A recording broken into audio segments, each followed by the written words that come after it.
Hello everyone and welcome to the IAMT TV interview. My name is Riikka Koponen and I'm the principal analyst of our organization. I'm really excited to be in BroadcastAsia this year and I'm here with Chuck Bulow from eMAM, a New York-based technology company. Hi Chuck. Hi, how are you? Fine, thanks. We're just talking how exciting it is to be in this show. We want to learn more about eMAM, so could you please briefly introduce yourself and also the company and also your main customer segments, please? Yeah, my name is Chuck Bulow. I'm the VP of Business Development. Our company is eMAM, and we're based in New York. I'm personally based in North Carolina, but so we cover worldwide. We are a media asset management software, so we manage all types of media, so from video, audio, images, graphics, documents, PowerPoints, doesn't matter. We manage all of that. Most of this in our marketplace is more for production. So people will use eMAM to organize the content, share it then with the editors and producers and so on, be able to put packages together and then distribute that. And then we archive that media. So then at any one point in time, you can call back that media and to be able to use it in a new production and so on. But we are the software of that to organize that. And then we manage the software in the database either in the cloud or on premise or in a hybrid mode as well. But again, we just manage all types of media for people, organize it, centralize it, and make it available. Very interesting. And would you say your key market segments are in broadcast and media or more diverse? It's really diverse, but mostly in production, TV production, anybody who's got a lot of media that needs to organize that. So we do well with like news, broadcast, television, finished shows for distribution as well.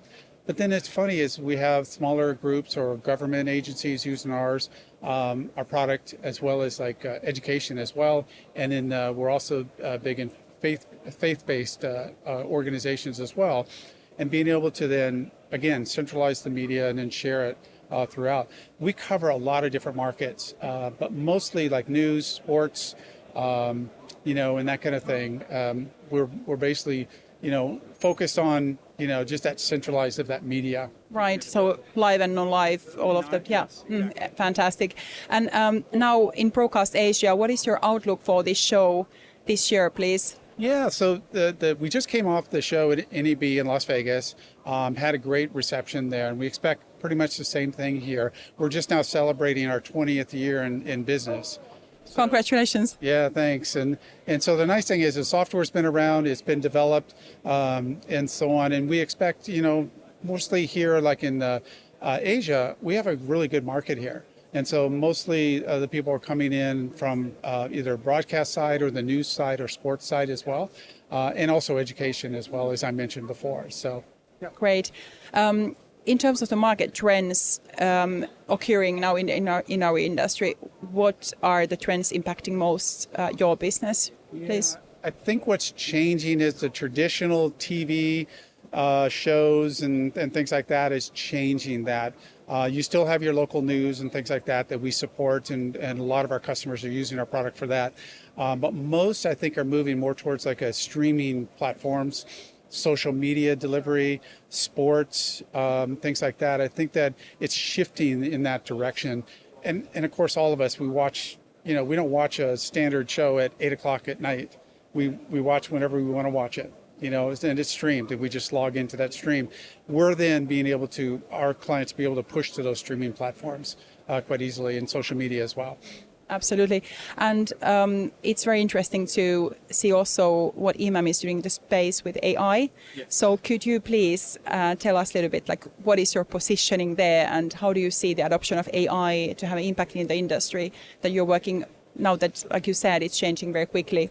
It's fantastic. AI has changed kind of our whole outlook on using media and then finding that media as well. So the idea is that we can use AI to tag the media that's inside of eMAM and descriptive tags as well. So I can find girl in a blue dress walking on a beach eating ice cream, or a red car driving on the beach, or whatever it might be.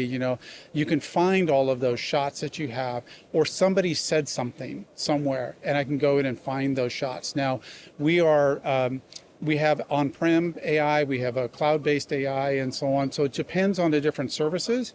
But within the eMAM system, we're utilizing that tagging, and virtually anything can be found. And then be able to call back and then used in a production and so on. But AI has changed the world here on how we kind of find media as well. Absolutely.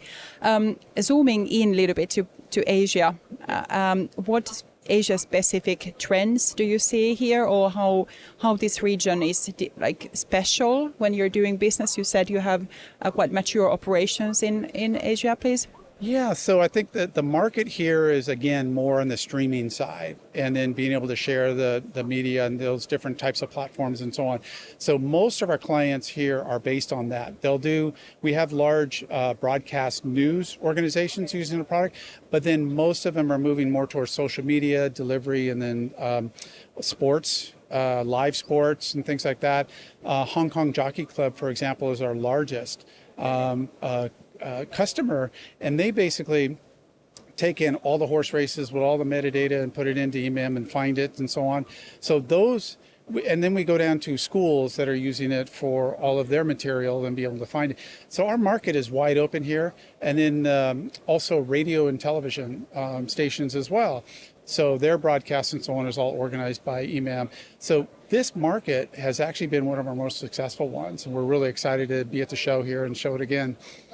Yeah, it's interesting. Radio is growing definitely still in certain emerging markets, like in sub-Saharan Africa, but also in Southeast Asia, where you have very geographically dispersed, and also at the same time all this demand for live, and although streaming is growing. So I can imagine that it's an interesting market too. Sports is huge. I mean, here in Asia and throughout, obviously down to Australia as well. But it's like the focus is there's so many different sporting events, and then they want to have live coming into the eMAM system and then cut those up as highlights and then deliver those out to social media. Absolutely. So final question, what do you expect to now, when you talk with people here, what are your expectations? What kind of conversations are you looking forward to have here? Yeah, I think most of them, just sitting down and talking about some of their needs and workflows and different things. Because we're an open book. You can program this to pretty much do anything with the media for delivery and so on. So most of the times we'll sit down and just really think and listen through what they're looking for, and then be able to then match it up with exactly what we're doing here with eMAM, and then hopefully come up with a solution for them. Fantastic. Thank you so much, Chuck, for this great interview. For more information about what eMAM is doing, please visit our website. Each of our members have now their own marketplace. So please find out more about the technology of our supplier members. Thank you.